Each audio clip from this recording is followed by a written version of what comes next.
नमस्कार मेरे प्यारे बच्चों, मनोविज्ञान के जितने भी विद्यार्थी हैं एक बार जुड़ जाएं। आइए, मनोविज्ञान का पेपर कैसा आता है, मनोविज्ञान का पेपर का पैटर्न क्या रहेगा। 2022 का एग्जाम आपके सर पे है, अभी आने वाला है 2022 का एग्जाम। तो 2022 का जो एग्जाम आने वाला उसका मॉडल पेपर यूपी बोर्ड ने स्वयं ही खुद ही दिया है। आप ना माने तो वेबसाइट पर उसकी जाकर देख सकते हैं। डिस्क्रिप्शन में पहला लिंक है जहां से आप ये पेपर डाउनलोड कर सकते हैं। upmsp.edu.in पर जाकर भी इसको डाउनलोड कर सकते हैं। हालांकि लिंक डिस्क्रिप्शन में हमने पहली लिंक दी है, वहां से आप इसे डाउनलोड करेंगे। 100 पूर्णांक होगा। कक्षा 12 के जितने भी विद्यार्थी हैं जुड़ जाएं एक बार। 3 घंटे 15 मिनट का रहेगा।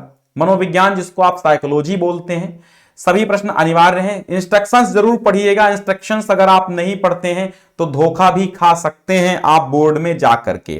प्रश्न संख्या 1 बहुविकल्पीय है। ठीक है, क्या कह रहा है कि प्रश्न संख्या 1 बहुविकल्पीय है। प्रश्न संख्या 2 से 6 तक निश्चित उत्तरीय, जिनका उत्तर केवल प्रत्येक एक वाक्य में देना है, निश्चित उत्तरीय देना है। और 7 से 12 तक जो है वो अतिलघु उत्तरीय है, जिनका उत्तर 25 शब्दों में आपको देना है। 25 शब्द का मतलब है कि मान के चलिए 5 लाइनें 4 लाइनें, ठीक है, 4-5 लाइनों में ही देना है कॉपी के। 13 से 18 तक लघु उत्तरीय हैं, जिनका उत्तर लगभग 50 शब्दों में, 50 शब्द का मतलब है एक पेज में आपको देना है। 19 से 21 तक का दीर्घ उत्तरीय प्रश्न है, जिनका उत्तर 250 शब्दों में आपको देना है। 250 शब्दों का मतलब है लगभग 4 से 5 पेज आपको लिखना है। ठीक है, 4 पेज अनिवार्य ही होते हैं, अनिवार्य कुछ नहीं होता, बाकी आपका आंसर सही हो बस। अब बहुविकल्पीय प्रश्न देखिए, यहां पर कहा गया है कि प्रश्न के प्रत्येक खंड के उत्तर के लिए 4 विकल्प दिए गए हैं, जिनमें से केवल एक सही है। आपको सही विकल्प अपनी उत्तर पुस्तिका में ठीक ठीक प्रश्न संख्या डालकर लिखना है। सीखने की प्रक्रिया को प्रभावित करने वाले कारक हैं। भाई देखिए, अधिगम, सीखना मतलब होता है अधिगम। अधिगम, ठीक है, अधिगम, चूंकि हिंदी में हमारा विषय है लेकिन फिर भी जो कुछ आता है मैं आपको बताऊंगा। सीखने का मतलब है अधिगम। तो अधिगम यानी सीखने को प्रभावित करता। अगर आपकी उम्र ज्यादा है तो आप ज्यादा सीख लेंगे, है ना, तो आयु भी प्रभावित करती है। परिपक्वता, अगर आप थोड़ा सा मेच्योर हो गए हैं तो भी आप ज्यादा सीखेंगे। स्वास्थ्य, अगर आपका स्वास्थ्य अच्छा है तो आप अच्छा सीखेंगे, स्वास्थ्य गड़बड़ है तो आप गड़बड़ सीखेंगे। तो उपयुक्त सभी यहां पर 4th आंसर सही हो जाएगा आपका, कि सीखने की प्रक्रिया को सभी प्रभावित करते हैं, सभी इफेक्ट डालते हैं। शारीरिक लक्षणों के आधार पर व्यक्तित्व का वर्गीकरण किया है अल्पोर्ट ने, क्रेस्मर ने, फ्रायड ने, युंग ने। ठीक है, शारीरिक लक्षणों पे गोलकाय, मोटाकाय और स्थूलकाय, है ना। तो यहां पर मुझे क्रेस्मर जा रहा हूं मैं, लेकिन आप इसको थोड़ा सा, यहां पे मैं कंफ्यूज हूं, आप देख लीजिएगा, अपने सब्जेक्ट टीचर से पूछिएगा। क्योंकि मैंने पहले ही बता दिया कि मैं आपका विषय अध्यापक नहीं हूं, फिर भी जितना आता है वो मैं बता दूंगा, जो नहीं आता कह दूंगा नहीं आता है। मेरा उद्देश्य आपको पेपर पूरा दिखाना है, तो मैं पूरा पेपर आपको दिखा दूंगा, समझा दूंगा क्या प्रारूप पैटर्न है, वो उद्देश्य है मेरा। ध्वनि प्रदूषण के कारण उत्पन्न होता है, क्या हो सकता है। ध्वनि प्रदूषण होगा तो अस्थमा, उच्च रक्त, तो यहां पे देखो ब्लड प्रेशर हाई हो जाता है जब कोई तेज आपका बोल देता बहुत तेज, है ना। और टैट, टैट क्या है, थीमेटिक एप्रिसिएशन टेस्ट। ठीक है, इसको क्या कहते हैं, थीमेटिक एप्रिसिएशन टेस्ट कहते हैं टैट को। तो टैट को कहते हैं ना, इसको व्यक्तित्व मापन की कैसी विधि है ना। व्यक्तित्व मापन की कैसी विधि है, वाक्य पूर्ति है, प्रश्नावली है, तो ये प्रक्षेपण विधियों के अंतर्गत आता है। तो फर्स्ट यहां पर सही हो जाएगा। ठीक है, निम्नलिखित में से कौन सी आपदा प्राकृतिक नहीं है। भूकंप प्राकृतिक है, बाढ़ प्राकृतिक है, सूखा प्राकृतिक है, लेकिन जो सांप्रदायिक दंगा होता है यह मानव निर्मित होता है। तो यहां पे आपका सेकंड सही हो जाएगा। अब आता है निश्चित उत्तरीय प्रश्न। निश्चित उत्तरीय प्रश्न का मतलब एक ही शब्द में, एक ही पंक्ति में उत्तर देना होता है। व्यक्तित्व के विकास के लिए उत्तरदायी 2 मुख्य कारक कौन कौन से हैं। व्यक्तित्व के विकास के लिए उत्तरदायी 2 मुख्य कारक कौन कौन से हैं।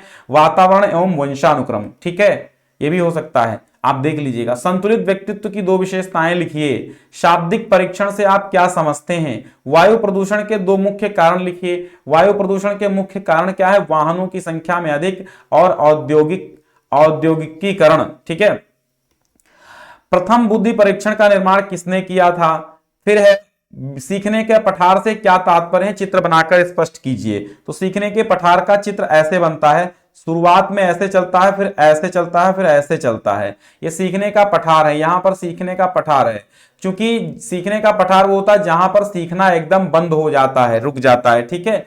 तो बना दीजिएगा, न्यूरॉन किसे कहते हैं? स्मृति की अनुकूल परिस्थितियों पर प्रकाश डालिए। व्यक्तिगत तथा सामूहिक परीक्षण में अंतर स्पष्ट कीजिए। पूर्वाग्रह से आप क्या समझते हैं? बुद्धि को परिभाषित कीजिए। बुद्धि लब्धि ज्ञात करने का सूत्र, ठीक है, MA/CA इंटू 100, ठीक है। मानसिक आयु वास्तविक आयु गुणे 100, ये सूत्र होता है, ठीक है।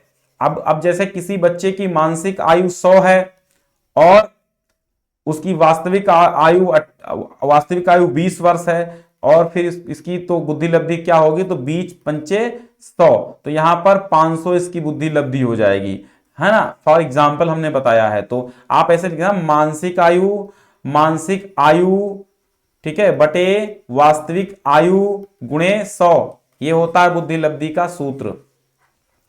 लघुत्तरीय प्रश्न आएंगे, ये 4-6 अंक का होगा। सीखने में दर्पण लेखन संबंधी प्रयोग बताइए। अनावृष्टि सूखा के दुष्परिणाम क्या होते हैं? तो जानते हो। समूह तनाव के कारण बताइए। अंतर्मुखी बहिर्मुखी व्यक्तित्व में क्या अंतर है? तो भाई अंतर्मुखी व्यक्तित्व लोग भुंसा टाइप के होते हैं, बोलते कम है। बहिर्मुखी क्या होते हैं? जैसे नेता वगैरह जो जगह जगह बोलते रहते हैं, ये बहिर्मुखी होते हैं। स्मृति से आप क्या समझते हैं? स्मृति के प्रकार। विस्मरण के कारणों पर प्रकाश डालिए। विस्मरण क्या है? बीती हुई बात को भूल जाना, ठीक है। दीर्घ उत्तरीय प्रश्न भूलना विस्मरण है। प्राचीन अनुबंधन संबंधी पावलाव के प्रयोग एवं अधिगम प्रक्रिया को स्पष्ट कीजिए। तो पावलाव ने क्या किया था? कुत्ता, पावलाव, कुत्ता और वो लार वगैरह वाला प्रयोग था ना, ठीक है, जिसको प्राचीन अनुबंधन सिद्धांत या शास्त्रीय अनुबंधन सिद्धांत कहा जाता है। नैमित्तिक अनुबंधन को विस्तार से समझाइए। व्यक्तिगत परीक्षण से आप क्या समझते हैं? व्यक्तिगत परीक्षण की प्रक्षेपण विधियां, तो टैट, CAT, है ना, मार्गन मुरे वाली, वो वाली सब प्रक्षेपण विधियां हैं। और देखिए, व्यक्तिगत बुद्धि परीक्षण से आप क्या समझते हैं? भाटिया बैटरी परीक्षण के प्रकाश डालिए।